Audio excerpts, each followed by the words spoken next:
سب سے خاص عبادت اور اللہ کے تقرب کا سب سے اہم ذریعہ بتلایا گیا ہے۔ قرآن کریم کی بے شمار آیات ہیں جن میں اللہ تبارک و تعالیٰ نے نماز کی ضرورت کو بیان کیا ہے، اور مختلف احادیث مبارکہ میں بھی نماز کی اہمیت کو واضح کیا گیا ہے۔ اور تقریباً سارے ہی مسلمان نماز کی اہمیت سے واقف بھی ہیں۔ کوتاہی اگرچہ انسانوں کی طرف سے ہوتی رہتی ہے، کچھ زیادہ کوتاہی کرتے ہیں، کچھ کی جانب سے کم کوتاہی ہوتی ہے، لیکن بہرحال کوتاہی عبادات کے اندر انسان کرتا رہتا ہے۔ پھر جو لوگ نماز کو پابندی کے ساتھ ادا کرتے ہیں اور وقت مقررہ پر ادا کرتے ہیں، ان سے بھی بہت ساری کوتاہیاں ہوتی ہیں۔ ایک کوتاہی تو باضابطہ نماز کو نہ پڑھنا ہے، ظاہر بات ہے یہ سب سے اعلیٰ درجے کی کوتاہی اور بڑے گناہ کا باعث ہے۔ ایک یہ ہے کہ نماز تو ہم پڑھ رہے ہیں لیکن وقت نکال کر کے پڑھ رہے ہیں، یہ بھی ایک طرح کی کوتاہی ہے، اور اللہ کی جانب سے اس پر بھی عتاب ہے، سرزنش کی گئی، کیونکہ نبی علیہ السلام نے کھلے طور پر قرآن کریم میں بھی واضح طور پر بیان کیا گیا کہ نماز اپنے اوقات میں فرض کی گئی۔ نماز کی مطلقاً فرضیت ایک الگ چیز ہے اور اوقات میں پڑھنا ایک الگ ہے۔ تو نماز جیسے مطلق طور پر فرض ہے، اوقات کے اندر پڑھنا بھی ضروری ہے۔ اوقات کے اندر نہیں پڑھتا کوئی آدمی بغیر کسی وجہ کے کوتاہی اس کے اندر کرتا ہے، سستی اور کاہلی دکھلاتا ہے، ظاہر ہے یہ بھی اللہ کی جانب سے عتاب کا، اللہ کی جانب سے سرزنش کا سبب ہو سکتا ہے۔ ایک یہ ہے کہ ہم نماز تو وقت پر ادا کریں، لیکن نماز کے جو آداب ہیں ان کی ہم رعایت نہ کریں۔ نماز کے اندر جو ضروری چیزیں ہیں ان کو ہم بھلا بیٹھیں۔ نماز کے جو مسائل ہیں ان مسائل سے ناواقف ہونے کی وجہ سے بہت سی ایسی کوتاہیاں ہماری نمازوں کے اندر ہو جاتی ہیں جو اللہ کی جانب سے نماز کے قبول نہ ہونے کا سبب بن جاتی ہے۔ نماز کے قبول نہ ہونے کا مطلب یہ ہوتا ہے کہ نماز ہم نے پڑھ لی، فرض تو ادا ہو گیا، لیکن اللہ کی جانب سے ثواب کچھ نہیں ملے گا۔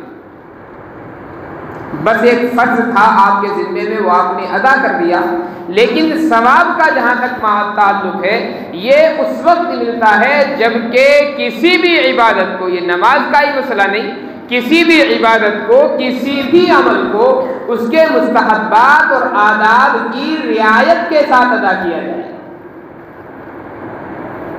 تو بہت ساری کوتاہیاں ہیں، چند کوتاہیاں آپ کے سامنے رکھنی ہیں۔ اللہ مجھے بھی آپ حضرات کو بھی عمل کی توفیق عنایت فرمائے۔ ایک چیز جو نماز کے اندر ضروری ہے وہ ہم سب جانتے ہیں، عمومی طور پر اور اجمالی طور پر ہم اس مسئلے کو سمجھتے ہیں کہ نماز اگر ہم جماعت کے ساتھ ادا کر رہے ہیں تو امام کی اقتداء اور امام کی اطاعت ہمارے اوپر واجب اور ضروری ہوتی ہے۔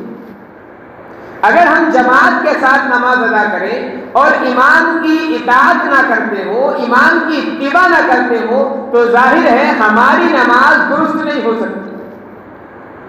اتباع نہ کرنا ایک تو یہ بھی ہوتا ہے کہ امام رکوع میں جا رہا ہے، ہم سجدے میں جا رہے ہیں، امام سجدے میں چلا گیا، ہم کسی اور رکن میں لگے ہوئے ہیں، تو ظاہر ہے، اور یہ مسئلہ تو ہر آدمی جانتا ہے نماز پڑھنے والا کہ اس کی نماز نہیں ہوتی۔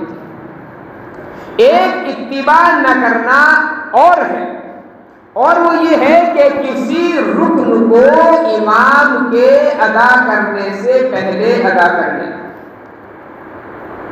مثال کے طور پر نماز کی ابتدا سے آپ امام تکبیر کہتا ہے، تکبیر تحریمہ اللہ اکبر، ابھی امام نے ہاتھ نہیں باندھے، امام نے تکبیر نہیں کہی، بہت سے لوگوں میں یہ کوتاہی ہوتی ہے کہ امام کو انہوں نے دیکھا مصلی پر آ گیا اور اللہ جہاں امام کی زبان سے نکلتا ہے فوراً ہاتھ اوپر کو اٹھائے اور نیت باندھ لیتے۔ اگر کسی کے اندر یہ کوتاہی پائی جا رہی ہے کہ امام کے ابھی نماز میں نیت باندھنے سے پہلے ہی وہ آدمی نیت باندھ رہا ہے، امام نے اللہ اکبر کہا بھی نہیں پورا اور یہ اپنی نیت باندھ لیتا ہے، تو ظاہر ہے یہ امام کی نماز میں شریک نہیں ہوا ہے۔ کیوں؟ اس لیے کہ امام کے تحریمہ کہنے سے پہلے اس آدمی نے اپنی نماز شروع کر دی، اور نماز شروع پہلے کرنے کی وجہ سے اب نتیجہ کیا نکلے گا کہ اس کی نماز درست ہی نہیں ہوگی۔ اب اس کے ذمے سے فرض بھی ادا نہیں ہوا۔ اگر یہ کوتاہی ہماری نماز کے اندر ہے تو لازم ہے کہ اس نماز کو لوٹانا چاہیے، اس نماز کا اعادہ ضروری ہے، وہ نماز ہمارے ذمے سے ثابت نہیں ہو سکتی۔ تحریمہ ہم نے امام کے ساتھ باندھ لیا،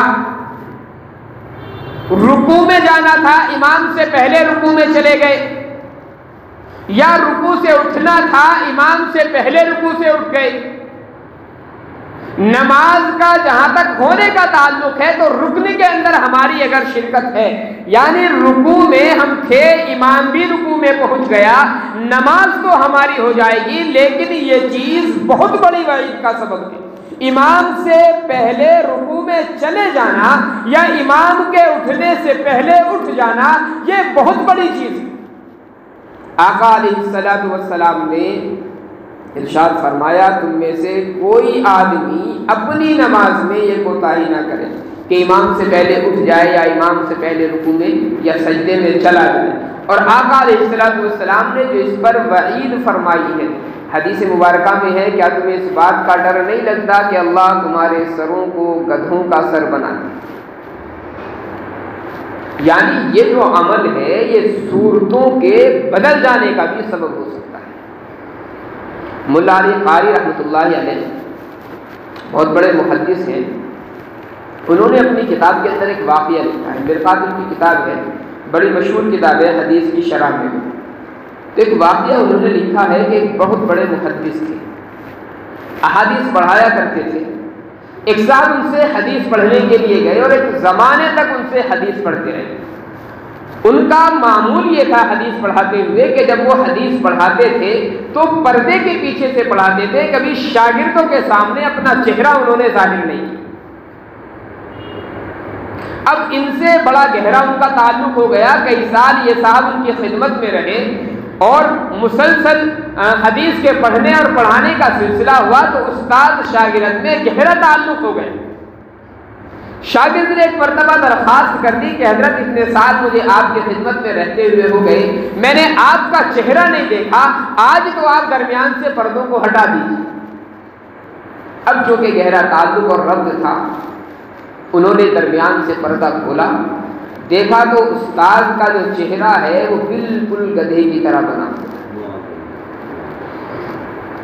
شاگرد نے معلوم کیا حضرت یہ کیا معاملہ ہے؟ آپ حدیث کے عالم ہیں اور اتنی دنیا آپ سے حدیثیں پڑھ کر کے جاتی ہے، پھر آپ کا چہرہ ایسا کیوں؟ وہ فرمانے لگے میرا ابتدائی دور تھا احادیث کو پڑھنے اور پڑھانے کا، جب میں نے یہ حدیث سب سے پہلے سنی کہ جو آدمی امام کے رکوع میں جانے سے پہلے یا سجدے میں جانے سے پہلے چلا جائے یا امام کے اٹھنے سے پہلے اٹھ جائے تو اس کا سر گدھے کا سر ہو جاتا ہے۔ فرمانے لگے مجھے یقین نہیں تھا اس بات کا اور مجھے تعجب ہوتا تھا کہ یہ کیا معاملہ ہے، کوئی اتنا بڑا عمل تو نہیں ہے کہ امام سے پہلے ہم نے سر اٹھا لیا تو اتنی بڑی سزا مجھے مل جائے گی۔ فرمانے لگے مجھے چونکہ یقین نہیں تھا اس لیے میں نے جان بوجھ کر نماز میں یہ عمل کر کے دیکھا، اللہ کی سزا مجھے ملی کہ اللہ نے اسی وقت میرا سر گدھے کے جیسا بنا دیا اور جب سے آج تک میں اسی سزا کو بھگت رہا۔ بہت بڑے محدث اور ایک زمانہ بڑے بڑے علماء ان کی احادیث کو سن کر کے یاد کرتے ہیں، لیکن حدیث پر یقین نہیں تھا، حدیث پر اعتماد نہیں تھا، اللہ نے ان کو وہ سزا دی۔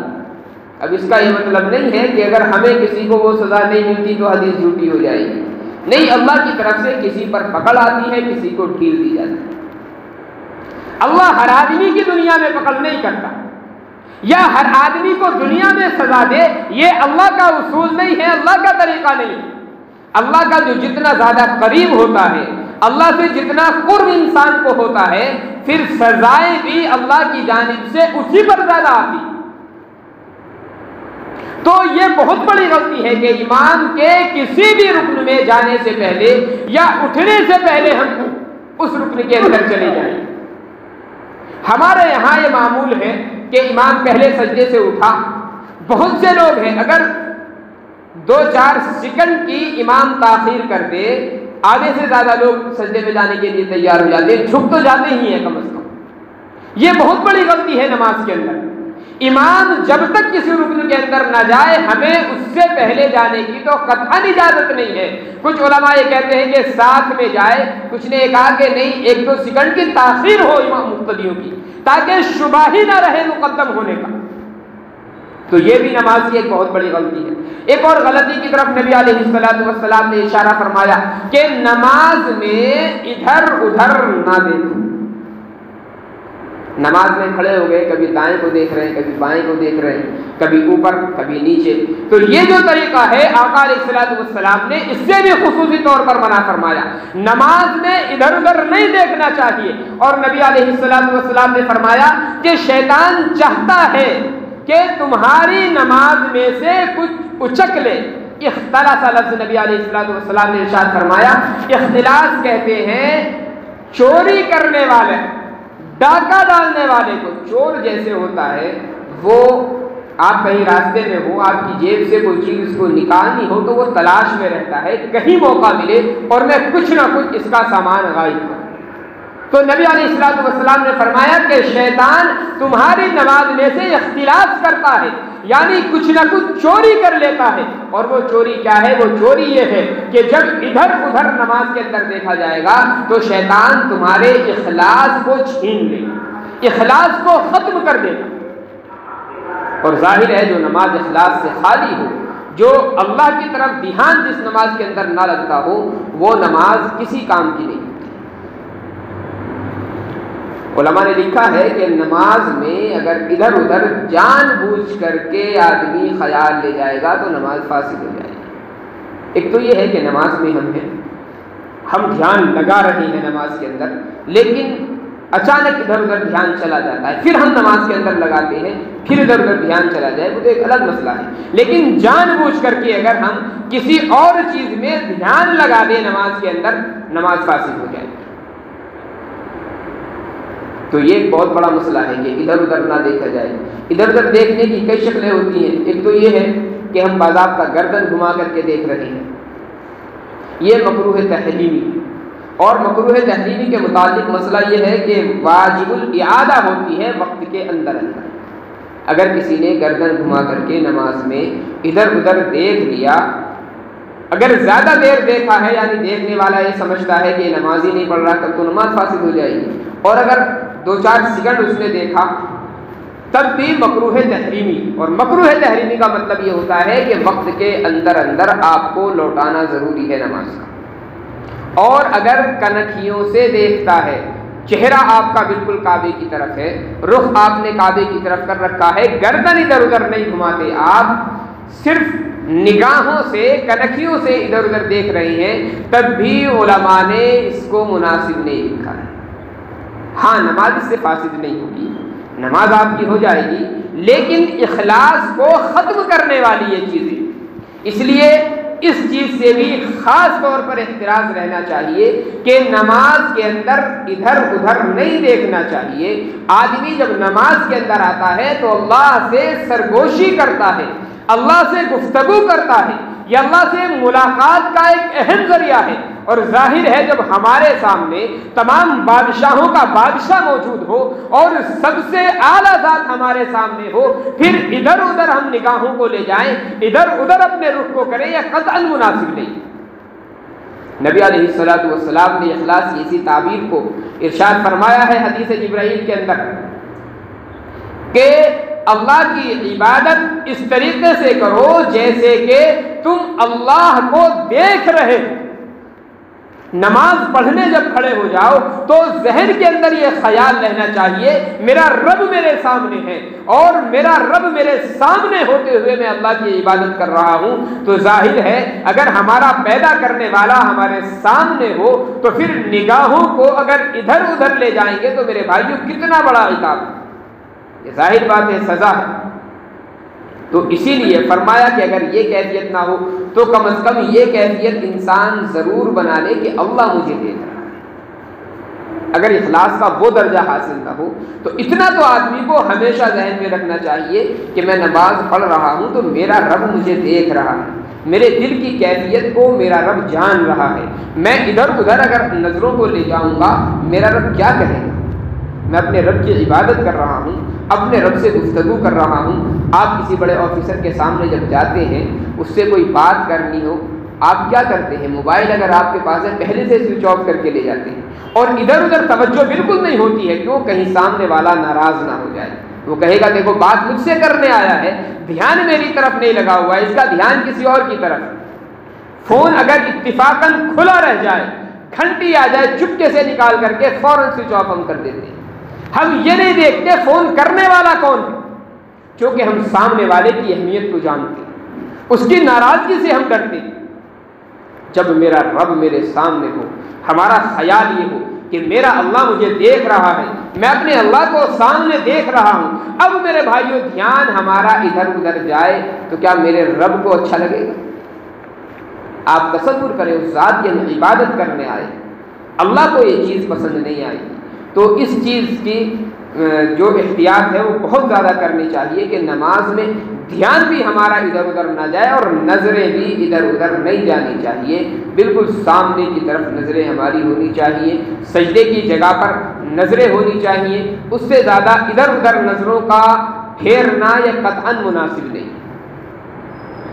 بہت سی مرتبہ ایسا ہوتا ہے کہ آدمی نماز پڑھنے کے لیے آ رہا ہے، ہمارے یہاں جو جماعت کی اہمیت ہم لوگوں نے اپنے دل میں بٹھائی ہے وہ تو اچھی ہے، اور احادیث مبارکہ سے ثابت بھی ہے کہ جماعت کے ساتھ میں نماز پڑھنا یہ کہیں زیادہ بہتر ہوتا ہے تنہا نماز پڑھنے سے، لیکن اس کا الٹا ایک ریئیکشن ہم نے اپنی زندگیوں میں یہ کر لیا کہ ہم نے تمام آزار کے رہتے ہوئے جماعت اگر ہماری نکل رہی ہو اور ہم مسجد کے دروازے پر ہوں تو تمام عذر ہم ایک طرف رکھ دیتے ہیں، کسی نہ کسی طریقے سے جماعت میں ہم شامل ہو جائیں بس۔ حالانکہ احادیث میں صرف یہ نہیں ہے کہ جماعت کے اندر آپ کو ہر حال میں شامل ہونا ہے، بہت سارے عذر وہ ہیں جس کی وجہ سے جماعت کو چھوڑنا ضروری ہو جاتا ہے۔ آپ کے لیے قطعاً اجازت نہیں ہے جماعت کے ساتھ۔ مثال کے طور پر آپ مسجد میں آئیں، آپ کو استنجے کی حاجت ہو رہی ہے، آپ یہ دیکھ رہے ہیں استنجا کرنے گیا تو نماز میری چھوٹ جائے گی، ایک رکعت امام صاحب کی باقی ہے، لاؤ جلدی سے جا کر کے امام صاحب کے ساتھ شریک ہو جاتا ہوں، جلدی نماز پڑھ لیتا ہوں، قطعاً جائز نہیں ہے۔ علماء نے مکروہ تحریمی اس کو لکھا ہے، اگر آپ کو استنجے کی حاجت پہلے سے ہے، جماعت کے اندر آپ شریک نہیں ہو سکتے، آپ پہلے سکون کے ساتھ استنجے سے فارغ ہو جائیں۔ جماعت آپ کو مل رہی ہے، جماعت کے ساتھ نماز پڑھ لیں، جماعت نہیں مل رہی اپنی تنہا نماز پڑھیں، لیکن ایسی حالت میں کہ آپ کو استنجے کی حاجت ہو، آپ زبردستی جماعت میں آ کر کے شریک ہو رہے ہیں، ایمانداری سے اپنے دل میں ذرا غور کر کے بتائیں دل کہاں لگا ہوا ہے؟ نماز میں لگا ہوا ہے، دل تو ہمارا استنجے میں پڑا ہوا ہے۔ اگر آپ استنجے کو روکنے پر قادر بھی ہیں تب بھی مکمل طور پر آپ قادر نہیں ہو سکتے، کچھ دیر آپ حاجت کو دبائیں گے، دب جائے گی، تھوڑی دیر کے بعد 2-4 سیکنڈ کے بعد پھر آپ کو ضرورت محسوس ہونے لگے گی استنجے کی، اب آپ کا دل نماز کے اندر نہیں لگے گا، استنجے کے اندر لگا ہوا ہے۔ اس لیے اگر نماز میں شریک ہونے سے پہلے استنجے کی حاجت ہے، آپ یہ دیکھ رہے ہیں جماعت چھوٹ رہی ہے، چھوٹ جائے جماعت، آپ تنہا نماز پڑھیں لیکن سکون کے ساتھ استنجے سے فارغ ہو کر کے نماز کو ادا کریں۔ نماز کے اندر آپ آ کر کے شریک ہو گئے، پہلے سے استنجے کی کوئی حاجت نہیں تھی، نماز کے اندر آ کر کے استنجے کی حاجت ہونے لگی، اب کیا کریں؟ اب بھی علماء نے مسئلہ لکھا ہے، اگر شدید حاجت آپ کو ہو رہی ہے اور آپ یہ محسوس کر رہے ہیں کہ میرا دل نماز میں اب مشغول نہیں ہے، استنجے کی بار بار حاجت ہو رہی ہے، نماز کو فوراً توڑ دیں۔ نماز کو توڑ کر کے آپ استنجے سے فراغت حاصل کریں، دوبارہ آپ اپنی نماز ادا کریں۔ یہ کوئی ضروری نہیں ہے کہ چلو ایک رکعت باقی ہے جیسے تیسے کر کے میں نماز کو پورا کر لوں گا، یہ جیسے تیسے والی نماز اللہ کو پسند نہیں ہے، اور اللہ اس نماز کو نہیں چاہتا کہ جیسے تیسے کر کے پوری کر لی جائے، قطعاً اجازت نہیں ہے اس نماز کی۔ آپ پہلے نماز کو توڑ کر کے استنجے سے فارغ ہو، پھر سکون کے ساتھ آ کر کے نماز ادا کریں۔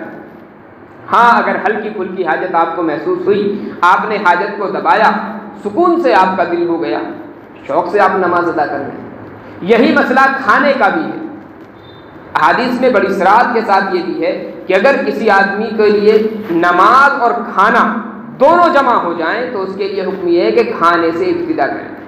مطلب اس کا یہ ہے کہ آپ کو تیز بھوک لگی ہوئی ہے، کھانا اسی وقت تیار ہو گیا اور آپ یہ محسوس کر رہی ہیں نماز پڑھنے جاؤں گا، سکون سے نماز نہیں پڑھ پاؤں گا، پھر حدیث میں اجازت نہیں کہ آپ نماز ادا کریں، پھر حکم یہ ہے کہ پہلے آپ سکون سے کھانا کھائیں، اس کے بعد نماز ادا کریں۔ مولانا خلیل احمد سہارنپوری رحمۃ اللہ علیہ کا ایک واقعہ لکھا ہے، کہیں سفر سے آ رہے تھے، گھر تشریف لائیں، پورا جو قافلہ تھا ان کا، علماء کرام کا، وہ ساتھ میں تھا۔ لوگوں نے کہا حضرت کھانا بھی تیار ہے لیکن جماعت کھڑی ہونے والی ہے، ایسا کریں پہلے نماز پڑھ لیں اور پھر سکون کے ساتھ کھانا کھائیں۔ حضرت نے فرمایا بھائی ایسے کرو، پہلے سکون کے ساتھ کھانا کھا لو پھر نماز پڑھیں۔